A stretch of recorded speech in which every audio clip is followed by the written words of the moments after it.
like to show you how I aged this cabinet using dark wax. So this is the top surface. The front portion has not been waxed yet, but I did wax the back strip, and then I thought, oh, let's make a little video.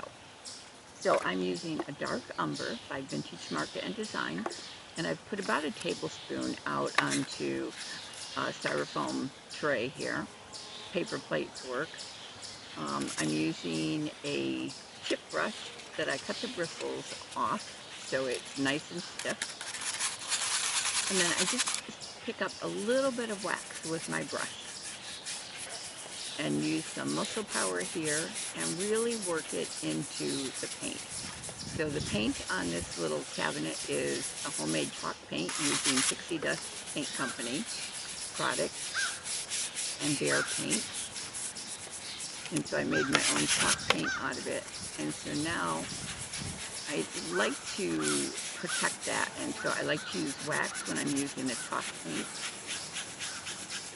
So I just pick up a little bit of wax off the plate and brush it into the surface. I like using a stiff brush because it gets into all the little cracks and crevices. And I find that if I use a cloth to apply my wax that I'm using way too much. So the brush is good. It limits what I use. And again, I don't like to work from the tin either because you have a chance to either contaminate your wax or again use way too much. So I just scoop out a small amount, put it on a paper plate or here the styrofoam lid, and that works perfect. It's amazing how far the wax will stretch. So we rub it all in, and then to get a nice smooth look, it's just like painting. When I finish off, I want to finish with long brush strokes. And I always go in the grain of the wood when I'm finishing off with those long brush strokes. Now to work it in and buff it out, I like to use a microfiber cloth. And so I buy those by the big bag full. And again, I'm just working the wax down into the surface with the cloth. I like to work in small circles. And then when I finish off, I will finish off with the long strokes, just as if I was painting. And this way it evens your wax out and it helps avoid getting those streaks. Just finish off with long strokes. The surface feels just like silk after it's been waxed and buffed out. Now if I wanted it darker, I would just not press as hard on a cloth and leave a little bit more of the dark wax on it, but I wanted this just to look slightly aged. It is an old cabinet and I wanted to give it that look.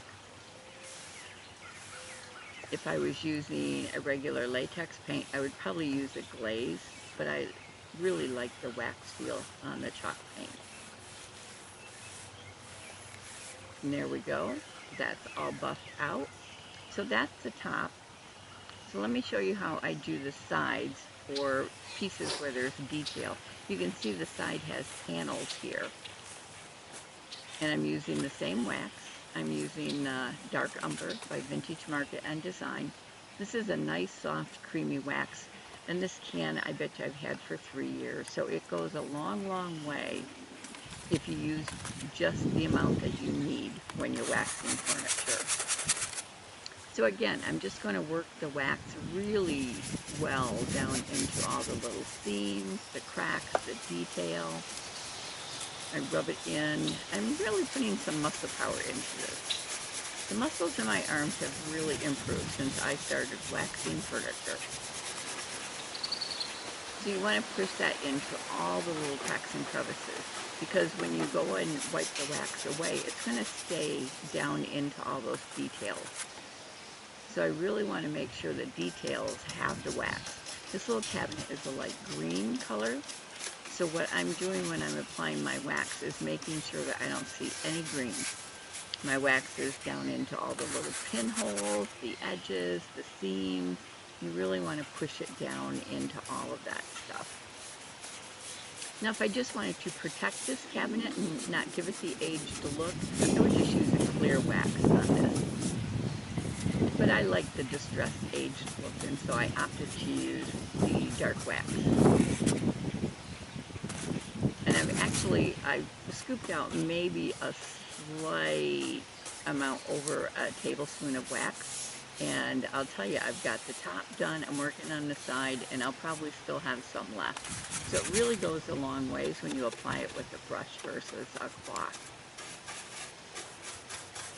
Sometimes there's little dips and pinholes in the wood. I'm a furniture painter who really enjoys all of that little detail and all the years of love that the furniture piece displays, so I tend not to sand those out.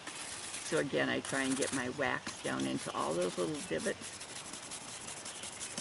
little pinholes, cracks, just rub it in. The wax really spreads a long, long ways when you're using a brush. I normally use an old paintbrush, but I couldn't find it. I have an old brush where the bristles were really worn out and haggard, and so I cut it off.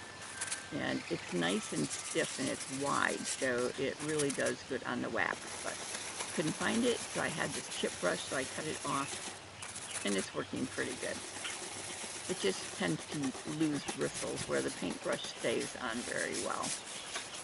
When I'm done using this brush, I will only use, once I use a brush for dark wax, I only use it for dark wax, never go back into clear. So I just keep them in a Ziploc baggie, and they'll stay fresh and soft. So I have a brush for clear wax, I have a brush for the dark wax. Every now and then I use white wax, so what I'll do is just use my clear wax brush, and then I just clean it. I have a wax soap that I use to clean my wax brush. I really don't bother cleaning the dark wax one, but the clear wax brush I clean periodically. So again, once you have it all waxed and rubbed in, then you want to go and again follow the grain. Finish off with those long strokes. That gives your wax a nice smooth appearance and prevents all of the streaking and the little splotchiness that sometimes happen with the wax. So just remember to finish off with long strokes. I always work with the grain of the wood, and just gives you a nice soft aged look and builds your muscles. So I hope this gave you some little tips and hints for using wax. Don't be afraid. I love using the wax. It's a lot of work, but it gives you a nice finish. And there you have it, the finished project.